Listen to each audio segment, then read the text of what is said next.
Usai kecelakaan, Randy Kejanet akan datangi sidang cerai hari ini. Lady Nayoan belum pasti.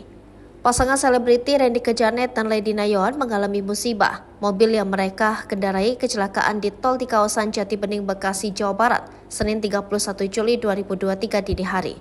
Sebelum terjadinya kecelakaan, Randy Kejanet dan Lady Nayoan melakukan pertemuan untuk menjalani mediasi atau upaya perdamaian dalam proses perceraian mereka.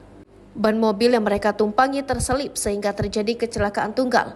Padahal Randy Kejanet dan Lady Nayoan dijadwalkan akan menjalani sidang mediasi atau upaya perdamaian di Pengadilan Negeri Bekasi, Jawa Barat.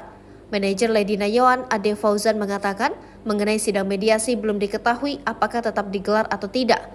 Ade belum mau bercerita tentang kronologi kecelakaan tunggal yang terjadi dan dialami oleh Lady Nayoan bersama sang suami Randy Kejanet. Hanya saja, Ade memastikan kalau Lady Nayoan masih berada di rumah sakit dan mendapatkan perawatan intensif usai kecelakaan. Sementara itu, kuasa hukum Randy Kejanet, Ricky Santoso, mengakui kliennya dan Lady akan tetap hadir ke pengadilan menjalani sidang yang sudah ditentukan. Lalu kuasa hukum Lady Nayoan, Timothy Ezra Simanjuntak, mengatakan kalau kliennya belum mengetahui apakah kliennya akan hadir ke persidangan cerainya dengan Randy Kejanet atau tidak. Ezra menjelaskan kronologi kejadian kecelakaan Lady Nayoan dan Randy Kejanet, di mana hal itu terjadi setelah mereka bertemu melakukan mediasi.